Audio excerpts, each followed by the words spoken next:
Mas é a verdade cantada, essa que toca o nosso coração.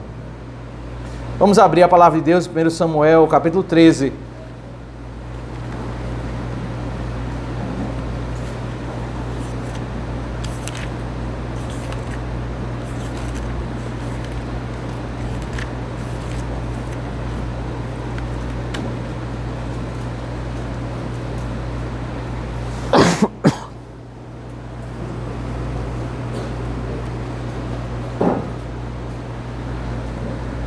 Vamos ler inicialmente versículo 1 ao versículo 3. Saul havia reinado em Israel durante 1 ano. No segundo ano do seu reinado sobre o povo, escolheu 3.000 homens de Israel, 2.000 estavam com Saul em Micmais e na região montanhosa de Betel, e 1.000 estavam com Jonatas em Gibeá de Benjamim. Saul despediu o resto do povo, cada um para sua casa.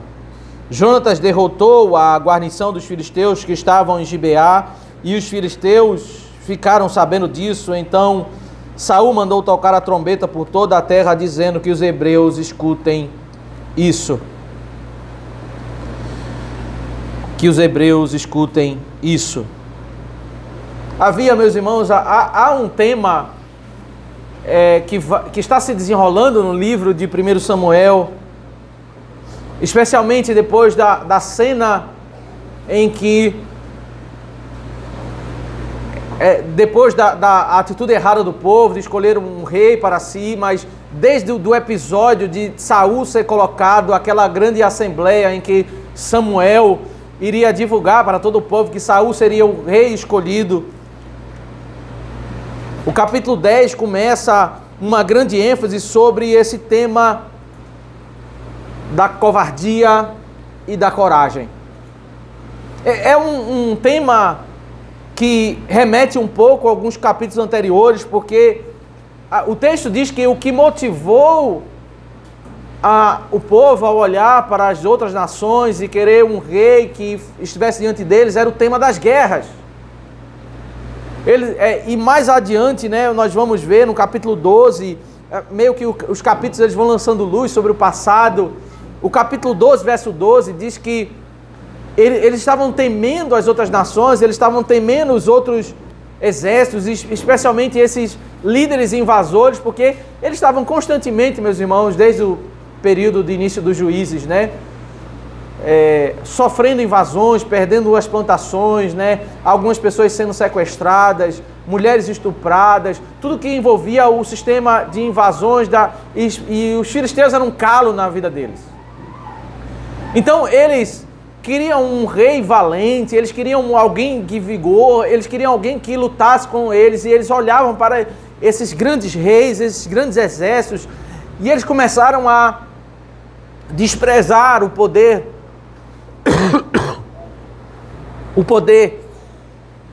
da palavra de Deus, naquela figura daquele ancião de forma externa sem vigor, um homem que é descrito no capítulo anterior, de cabelos brancos, já idoso, sem vigor na sua aparência, e olhar para a figura de um rei valente, um rei vigoroso, como aquilo que tem vigor para resolver o problema deles. E aí eles querem esse rei corajoso, eles querem, mas à medida que a gente vai caminhando no texto, a gente vê que o povo é um povo covarde.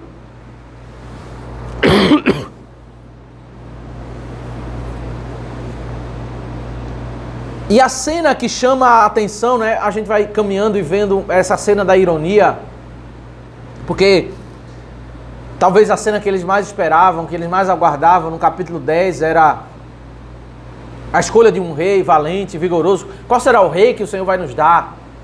Imagine um dia, de toda a nação se reúne para celebrar o grande anseio da nação, o governante que eles queriam. O capítulo 10 é um capítulo que termina com uma grande frustração. Porque a grande euforia, o grande anseio, tão grande era o anseio deles que mesmo Samuel falando, mesmo Deus falando que aquilo ali não iria ser bom para eles, o coração deles estava tão focado em ter um rei vigoroso que eles disseram, tudo bem, não tem problema, eu vou pagar mais imposto, mas não tem problema, eu quero esse rei, porque era o sonho da vida deles.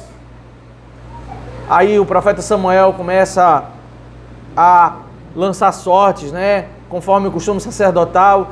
E cadê o rei escolhido? Ele não aparece? Ele está escondido entre a bagagem. Isso é algo muito interessante na história de 1 Samuel, porque o que eles queriam era um rei valente e o rei deles, ainda que seja o mais alto, mais forte, mais belo, ele é covarde. Isso gera uma problemática, né?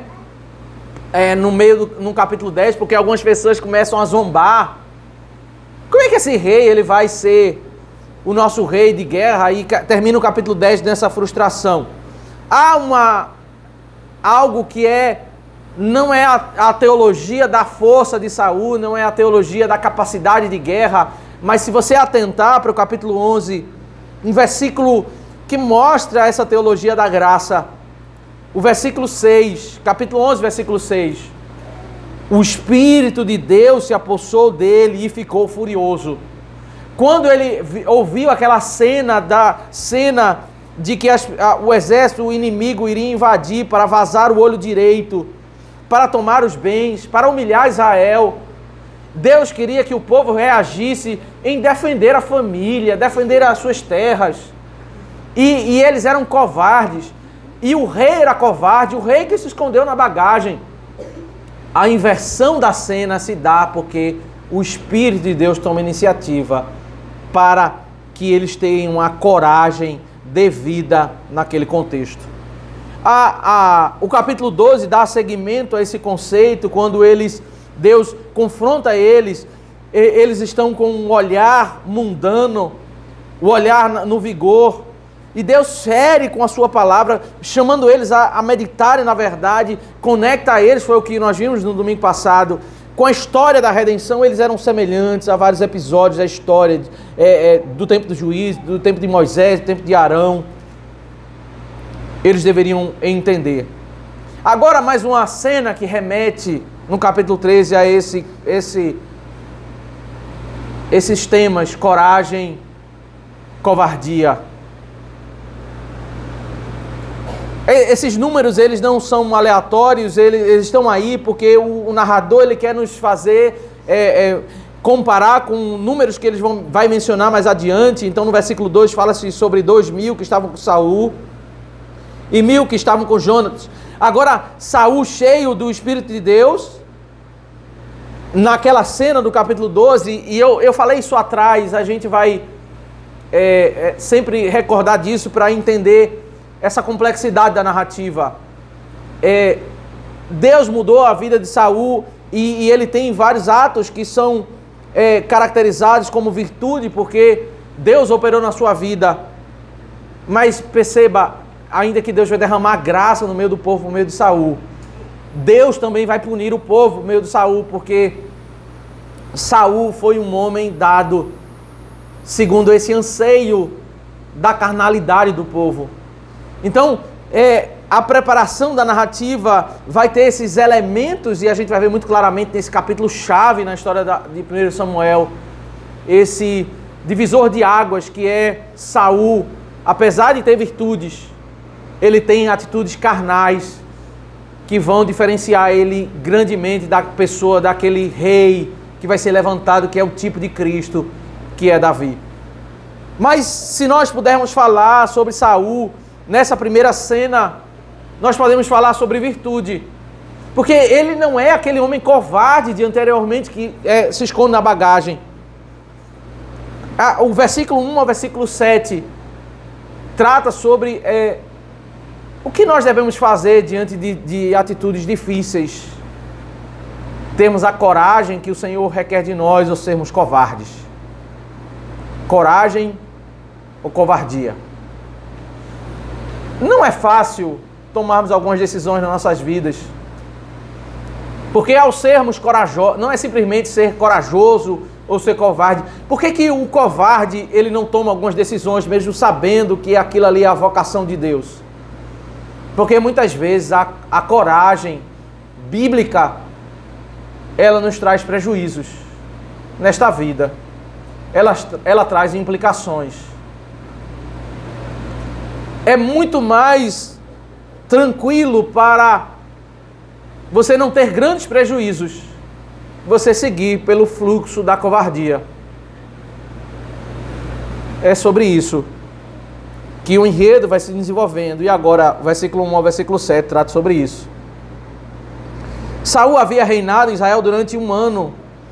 No segundo ano do seu reinado sobre o povo, escolheu 3.000 homens de Israel, 2.000 estavam com Saul em Miquimais e na região montanhosa de Betel, e 1.000 estavam com Jonatas de Gibeá de Benjamim. Saul despediu o resto do povo, cada um para sua casa. Jonatas derrotou a guarnição dos filisteus que estavam em Gibeá, e os filisteus ficaram sabendo disso.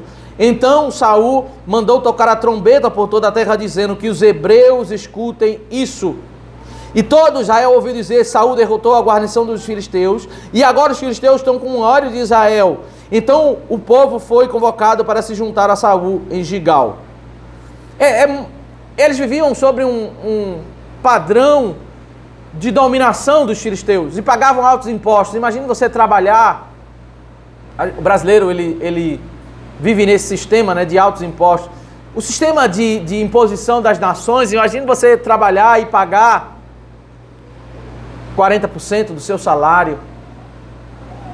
Você trabalhar duro, né, se afadigar. E você no final do mês você tem que pagar um exército invasor. E os filisteus dominavam e começaram a colocar guarnições que eram supervisores, né, para a terra de Israel ali.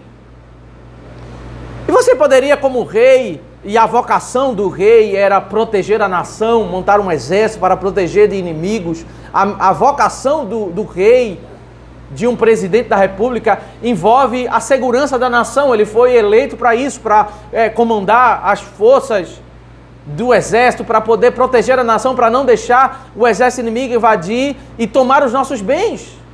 Essa é a vocação dele. Então, ainda que essa situação poderia se deixar, Saul ele faz algo de correto, que é pegar homens de guerra para mudar, lutar contra essa situação. Ele não ser um covarde, ele ter a coragem. O texto vai deixar muito claro que, meus irmãos, ele não tinha quantidade de pessoas suficiente para lutar contra os filisteus. Mas o que ele deveria fazer? Ele deveria ser um covarde? Ou ele deveria ter a coragem para fazer aquilo que ele deveria fazer, que era lutar?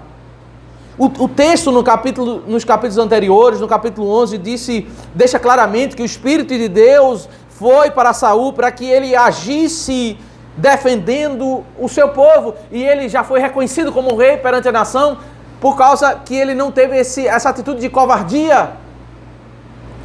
Ele deve ter coragem para defender. Alguém invade a sua casa.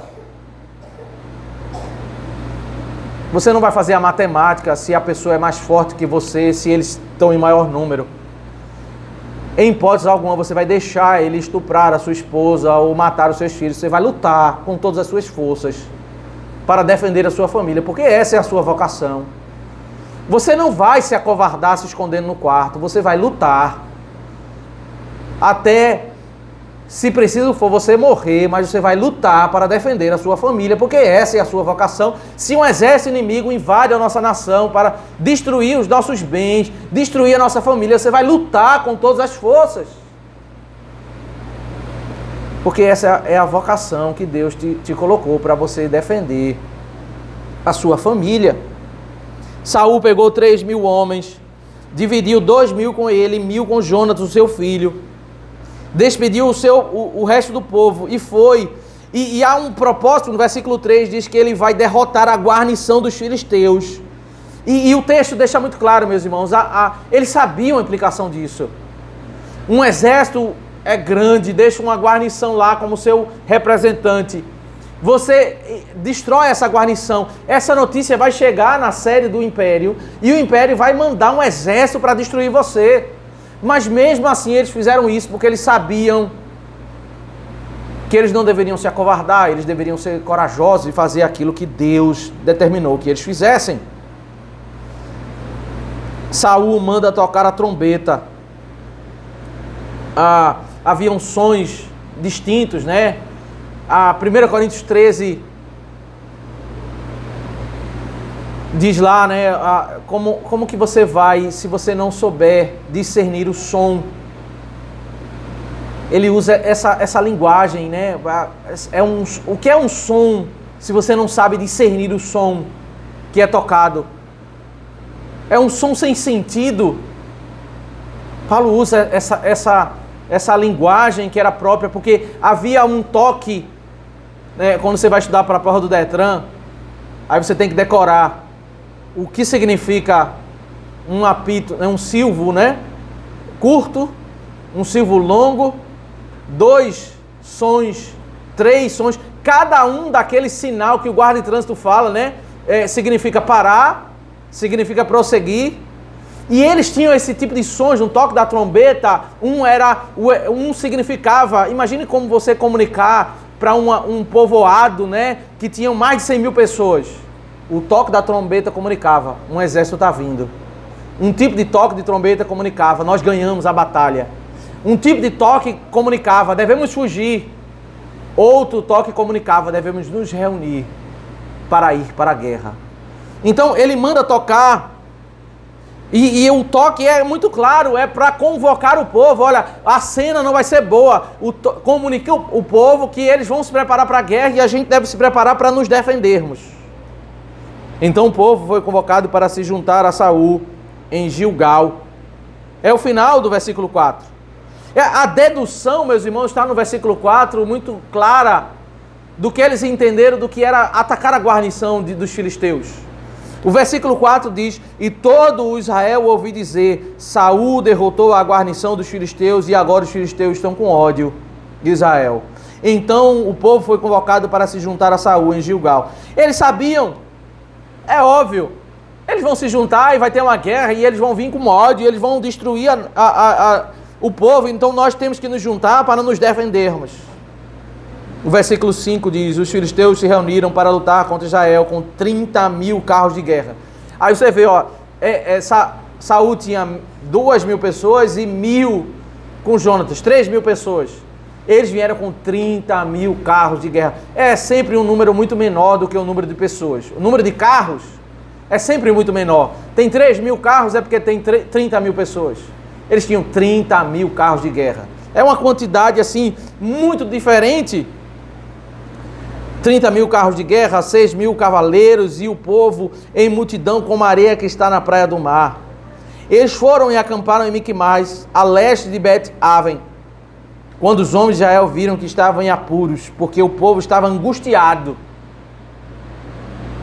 Se esconderam em cavernas e em buracos, entre rochas, em túmulos e cisternas. Que os homens da nação, os pais de família, eles olharam a cena da guerra, e por isso eu falo, é um tema recorrente, o tema da covardia, né? Vários capítulos eles vão mencionando esse tema. Eles pediram um rei corajoso, mas eles são covardes. Quando Deus deu a eles um rei que, mesmo sendo inferior em número, chamou eles para fazer aquilo que era a vontade de Deus, eles se esconderam nas cavernas, nos buracos, entre rochas, em túmulos. Eles foram para o cemitério. Entraram nos túmulos lá, talvez eles não vão nos procurar aqui. Eles entraram nas cisternas, né, naqueles poços fundos onde armazenavam água, para que ninguém pudesse encontrar eles. O relato, o versículo 7 diz: também alguns dos hebreus passaram o Jordão e foram para a terra de Gade, Gileade, e o povo que permaneceu com Saul, estando ainda em Gilgal, se encheu de temor. Veja, tem 3 grupos de pessoas. O primeiro grupo é o que se esconde nos buracos da terra. O segundo grupo de pessoas é o que cruza o Jordão e vai-se embora. Vamos embora dessa terra, vou fugir, eu não quero problema. E os que ficaram estavam com medo. 3 grupos e todos são covardes. Todos não têm coragem. Eles sonham com um rei de coragem, Eles sonham com vencer a guerra, mas na hora de tomar a decisão eles são covardes. Eles não têm coragem para lutar contra os opressores, eles não têm coragem de fazer aquilo que eles têm que fazer, mesmo que eles tenham que arcar com os prejuízos. Eles são covardes. O que, meus irmãos, a história das guerras? É muito fácil, né, nós pensarmos sobre eles que estavam em guerras e nós olharmos para a nossa história de vida, nós não estamos numa guerra. Mas em que momento em nossas vidas nós também somos covardes, como eles? O exercício que Samuel fez, usado por Deus no capítulo 12, é um exercício que nós precisamos fazer, porque muitas vezes nós olhamos para a história da redenção e dizemos, eles fizeram isso, e nós não conectamos a história deles com a nossa história.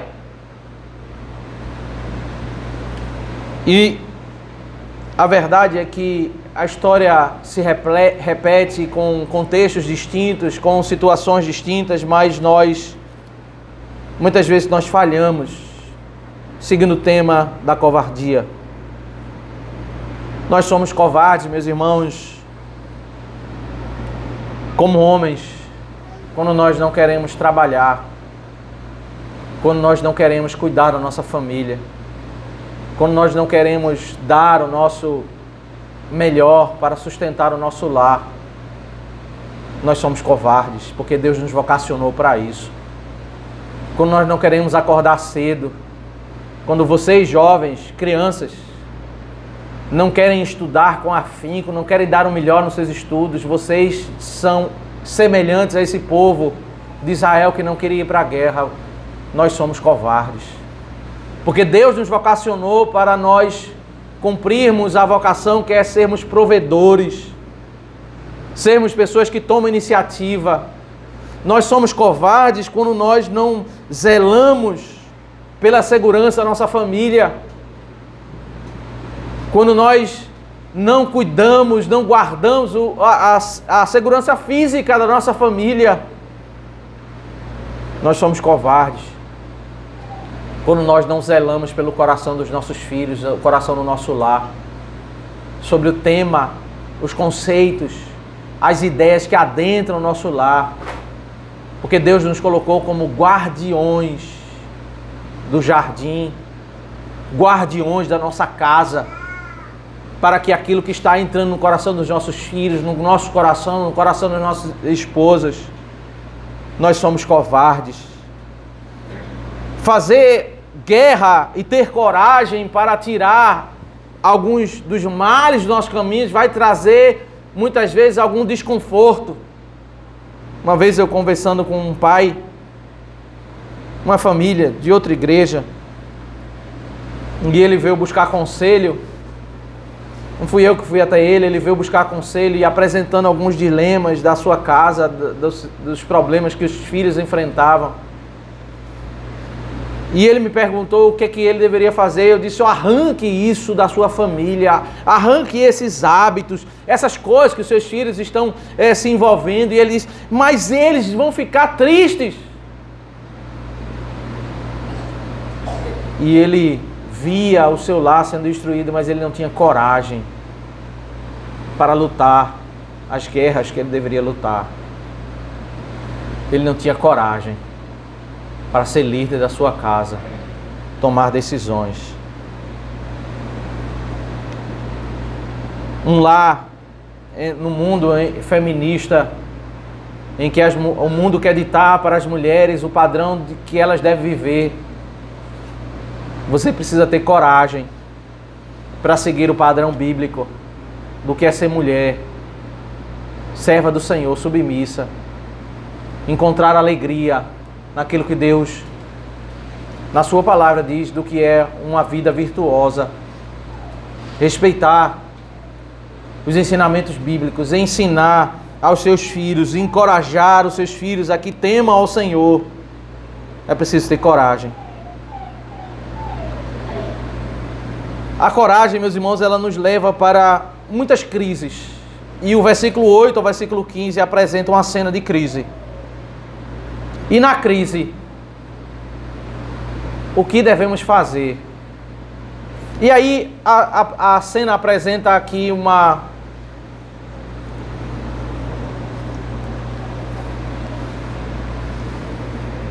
aquilo que o capítulo vai nos descrever, 3 tipos de pessoas. Existe o covarde, existe o corajoso que age na carnalidade, e existe o corajoso que ele teme ao Senhor. Deus, ele não quer que sejamos covardes, mas ele também não quer que nós tenhamos coragem, mas andemos pela nossa própria força na carne. O modelo do homem bruto, que anda pela sua própria força, que não teme ao Senhor, não é o modelo que Deus espera de nós, mas aquele que tem coragem no Senhor, que teme a sua palavra,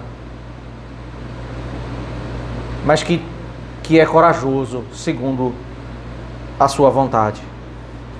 O capítulo 13, versículo 8 ao 15, nos apresenta a cena da crise.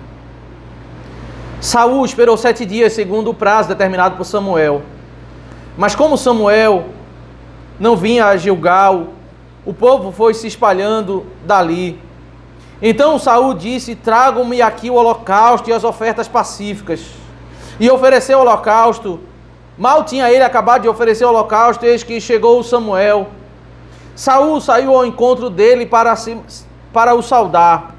Samuel perguntou: o que foi que você fez? Saul respondeu: vendo que o povo ia se espalhando daqui, e que você não vinha no prazo combinado, e que os filisteus já tinham se ajuntado em Miquimais, eu disse comigo: agora os filisteus virão contra mim em Gilgal, e ainda não busquei a face do Senhor. Assim, forçado pelas circunstâncias, ofereci holocaustos.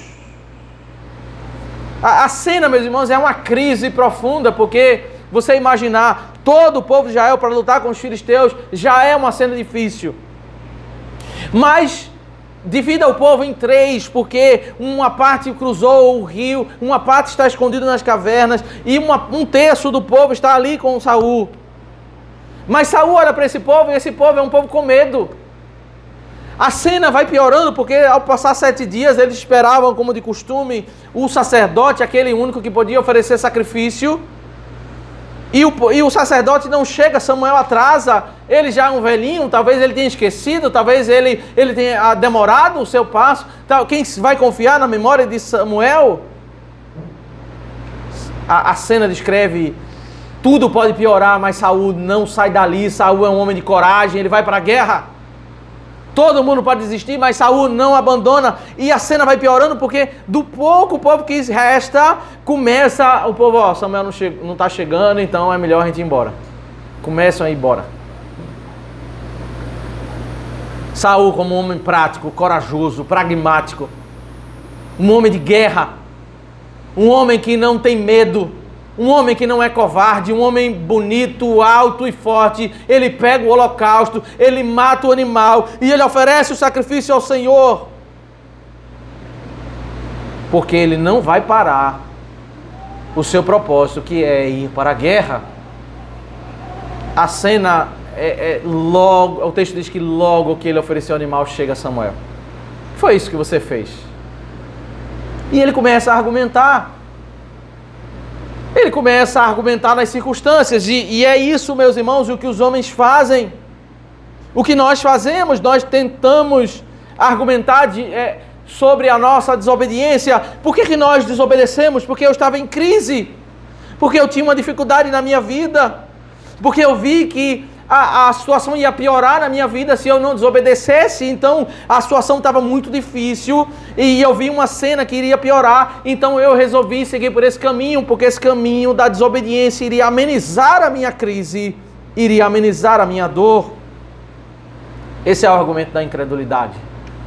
Quando nós começamos a defender a desobediência como um caminho melhor, é o argumento da incredulidade. Não vale a pena obedecer, não é um caminho melhor obedecer, e eu começo a argumentar e a olhar para o sacerdote e dizer para o sacerdote: olha, por isso que eu fiz a desobediência. É porque eu queria buscar a face do Senhor, forçado pelas circunstâncias. É por isso que eu mudo o culto. É por isso que eu faço isso com os meus filhos. É por isso que eu faço isso com a minha família. É por isso que eu faço isso com a minha vida. É porque existem muitos argumentos que na minha mente satisfaz que é justificável desobedecer ao Senhor. Quando nós chegamos por esse caminho, nós somos um homem corajoso, um homem de coragem, mas somos um homem carnal. Aí como Deus, o que importa, meus irmãos, não é como nós argumentamos e nós adjetivamos aquilo que fazemos, as pessoas, a nós, ou aquilo que fazemos. O que importa é como Deus adjetiva. Nós podemos dizer que as nossas obras, os nossos atos são os mais belos, os mais íntegros. Esses são os nossos adjetivos. O que importa é como Deus adjetiva os nossos atos. Nós podemos colocar o status, o selo de maior integridade nos nossos atos. O versículo 13 é como Deus adjetiva.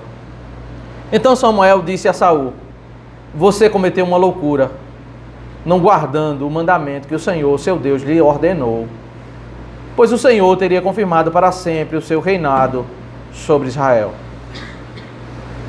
Eu argumento que o meu ato é justificável, é piedoso, e Deus vai para um outro extremo.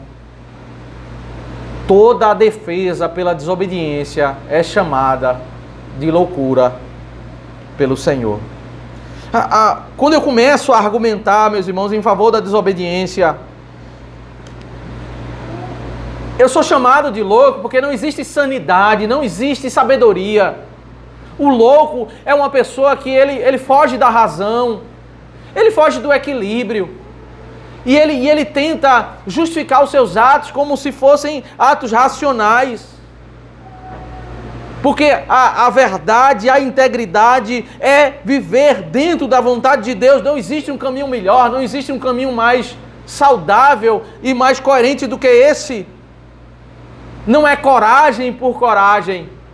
É coragem para obedecer, coragem para viver a vontade de Deus. E Saul é um homem corajoso, mas é um homem bruto. É um homem que vai para a guerra e se preciso for lutar contra 30 mil homens, ele vai lutar. Mas ele é um homem que não teme a vontade de Deus. Ele não é um covarde, mas ele também não é um homem piedoso. Ele é um homem bruto. E na definição do Senhor, dita por Samuel, ele é um homem louco, porque ele não confia no Senhor. A desobediência, meus irmãos, ela é sempre tratada pelo mundo e o nosso coração quer crer nisso quando nós vamos da desobediência, que a desobediência é um atalho. Essa é a grande ilusão da história da humanidade. A desobediência é como sendo um caminho mais curto para eu resolver os meus problemas. Você tem um problema, a situação é uma crise, aí tem um atalho. Desobedeça, roube dinheiro, bata na pessoa, faça a maldade. Talvez daquele caminho vai resolver o seu problema, você vai pegar esse atalho. Mas o que a Bíblia diz é que a desobediência, ela sempre é um atraso na sua vida. O verso 14 diz: mas agora o seu reinado não subsistirá. O Senhor buscou para si um homem segundo o seu coração, e já lhe ordenou que seja príncipe sobre o seu povo, porque você não guardou o que o Senhor lhe ordenou. Então Samuel se levantou e foi de Gilgal a Gibeá de Benjamim. Saul contou o povo que estava com ele. Eram cerca de 600 homens. Estava ruim com 3 mil homens. Agora não tem sacerdote. Não tem alguém ali para estar com a arca do Senhor, orando ao Senhor em favor dele. Tem 600 homens. Estava difícil, agora está muito mais difícil. E outra coisa, Deus já disse, você está preocupado com os inimigos? Deus já disse para você, Deus vai tirar o reinado de você, Deus está contra você. Porque Deus quer um homem, não é um homem valente de guerra, Deus quer um homem segundo o seu coração. É esse tipo de coragem, esse tipo de valentia. Certamente é um homem que não vai se acovardar diante das guerras, porque Davi vai ser um homem de guerra. Mas vai ser um homem que teme ao Senhor. As minhas melhores ideias, quando elas me levam a desobedecer ao Senhor, elas são loucura. A sua melhor estratégia, a minha melhor estratégia, o seu melhor atalho. O versículo 15 é um versículo que descreve, por isso a quantidade de pessoas, 2.000, mais 1.000, comparados com 30.000 carros dos filisteus. Agora 600 pessoas. O que é que o narrador ele quer descrever? Ele quer descrever a cena da tragédia. Para onde levou a minha valentia sem temor ao Senhor? Ele prejudicou o meu caminho. Eu quis fazer o sacrifício para não deixar as pessoas irem embora, porque as minhas ideias são melhores, são mais sábias.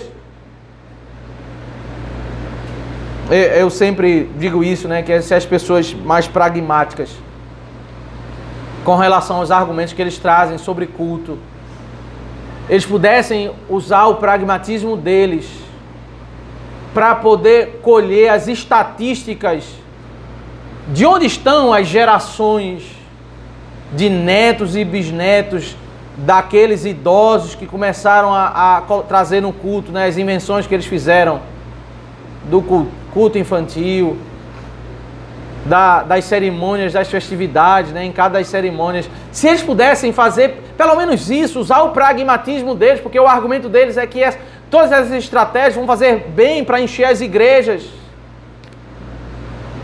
eles vão ver que essas gerações não foram fundamentadas na palavra e elas morreram. Elas morreram na igreja. Eles precisam estar renovando a membresia, porque os filhos e os netos, eles saem da igreja, eles abandonam, porque eles não crescem na palavra, não crescem na verdade, eles crescem e não sabem o que é a graça. O argumento deles é que a estratégia deles, a sabedoria deles vai fazer o caminho melhor. Mas a estatística, os dados mostram que não funcionou. Não funciona. Saul agora, o caminho da tragédia. O relato, meus irmãos, do versículo 16 ao versículo 23, é um relato que tem um propósito de mostrar o cenário da desgraça. Nós vamos caminhar lendo o versículo 16 ao 23 para ver exatamente essa cena. Saul, seu filho, Jonatas e o povo que estavam com eles ficaram em Geba de Benjamim, enquanto os filisteus estavam acampados em Miquimás. Os saqueadores saíram do campo dos filisteus em 3 tropas. Uma delas tomou o caminho de Ofra, a terra de Sual. A outra tomou o caminho de Bet-Oron. E a terceira o caminho de onde se avista o vale de Zeboim, na direção do deserto. Ora, em toda a terra de Israel não havia único ferreiro, porque os filisteus haviam dito para que os hebreus não façam espadas nem lanças. Por isso todo Israel tinha de ir aos filisteus para molar as lâminas dos arados, as enxadas, os machados e as foices. Os filisteus cobravam dos israelitas 8 gramas de prata para amolar os fios das lâminas e das enxadas, e 4 gramas de prata para amolar machados e aguilhadas. Por isso, no dia da batalha, não se achou nem espada nem lança na mão de nenhum do povo que estava com Saul e com Jonatas. Só Saul e seu filho Jonatas tinham essas armas. A guarnição dos filisteus saiu a desfiladeiro de Miquimás.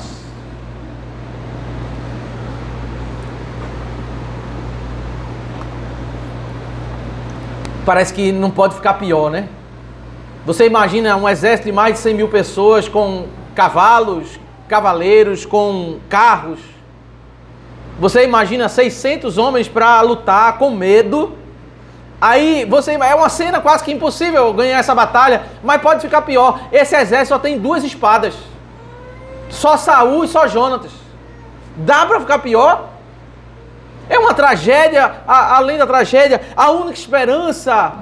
O que o relato, meus irmãos, dessa guerra quer nos ensinar, a teologia que ela quer nos ensinar é o seguinte: se nós formos viver para trabalhar, para sustentar a nossa família, para lidar com os problemas da nossa vida, olhando para a nossa capacidade, imagine você sendo parte desse exército de 600 pessoas, sem armas para lutar contra 30 mil pessoas, você vai ser um derrotado. A nossa esperança unicamente é nós confiarmos na graça. E é nós andarmos em comunhão com esse Deus da graça, para que Ele seja a nossa força. Para que nós possamos caminhar e dizer: eu sou abençoado do Senhor e Deus vai à minha frente lutar as minhas batalhas. Essa é a teologia da guerra. Não é a teologia do meu mérito, da minha força. Eu não vou me acovardar. Eu vou para a guerra.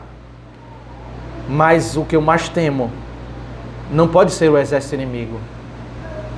O meu maior temor é aquele que é maior. É aquele que pode mudar a história da guerra. O meu maior temor tem que ser jamais me apartar do Senhor. Olhe para esse texto, meus irmãos, e eu quero extrair 3 aplicações. Em primeiro lugar, a coragem do homem carnal não é modelo para nós. Existe uma crise teológica, né? Porque muitas vezes é verdade que muitas vezes nós chamamos de carnalidade aquilo que não é carnalidade. A figura do homem da esquerda, né? Aquele homem desarmado, aquele homem que não pode fazer nada, o ladrão pode ter a arma e ele pode invadir a nossa casa e nós não devemos fazer nada. Não é a figura do homem bíblico. O capítulo 11 já disse isso.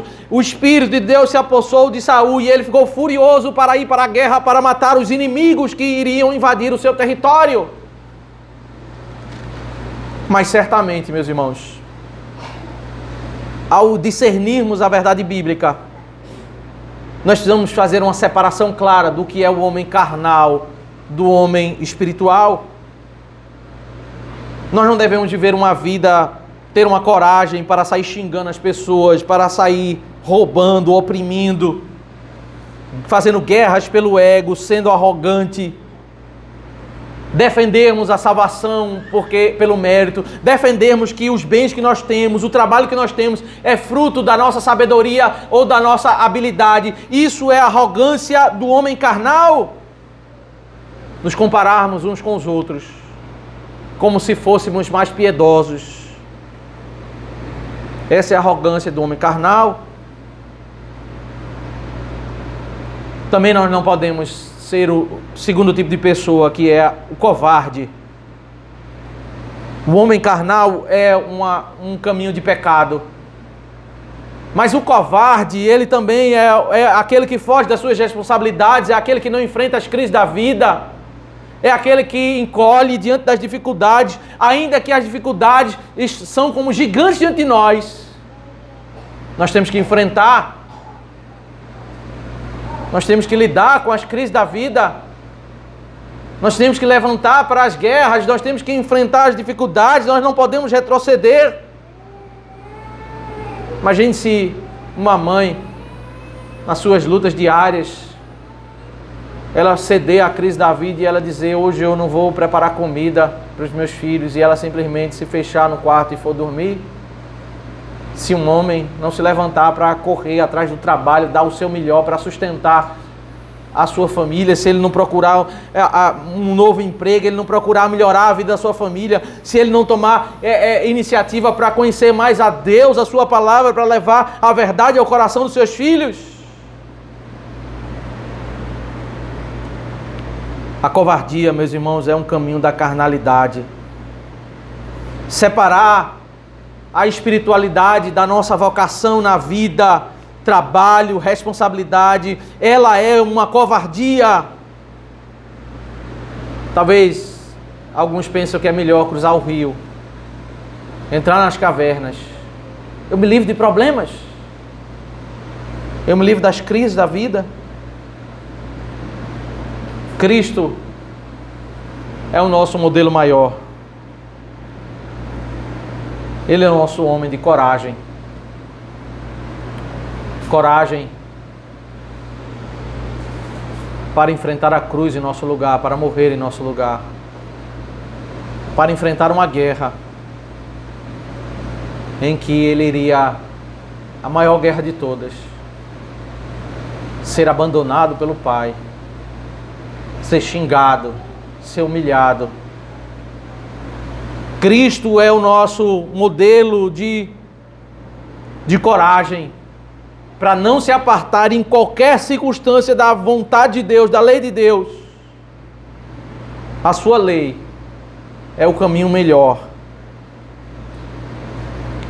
Ele é o nosso modelo para nós como pais, como homens, como líderes de família, modelo para toda a igreja. Ele é o nosso Redentor. Enfrentou a maior guerra de todas, a guerra contra o pecado. Nele. É porque eu confio nele. Eu vou por uma guerra. Sendo de um exército de 600 pessoas, eu vou para uma guerra contra 300 mil pessoas, 30 mil pessoas, 100 mil pessoas, com carros, com cavalos. Eu vou porque nele, estando com ele, eu estou com a maioria. Estando com ele, aquilo que parece irracional é racional. E a desobediência é loucura. O que é mais saudável? As pessoas estão indo embora.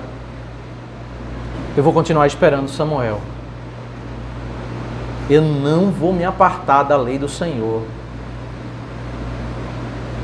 É isso que o Senhor ensinou para Abacuque. A situação desesperadora. Abacuque entendeu. Ainda que a figueira não floresça, não haja fruto na vide, todavia, confiarei no Senhor. O que nós fazemos nas crises? A desobediência é para nós uma solução? Ou nós temos o vigor de Abacuque? Ainda que o caos se instale, eu não arredo o pé de seguir a vontade daquele que faz a diferença na minha vida. Por que você sonha com que seu filho seja abençoado na idade adulta, case, tenha saúde, forme família? Por que você sonha com que o seu negócio prospere, você sonha com que o seu futuro seja um futuro abençoado? Só tem um fator que vai fazer a diferença. É você confiar no Senhor. Ele é quem faz a diferença. Ele é o grande guerreiro. Confia nele, não se aparta dele. E ele vai à frente. E ele vai abençoar a tua casa. Não é pelo que somos, o nosso mérito, mas é pelo grande guerreiro que é o Senhor, o nosso Redentor. Ele que vai fazer toda a diferença. Que o Senhor Deus aplique a sua palavra aos nossos corações. Vamos nos colocar de pé, em resposta, vamos cantar o Salmo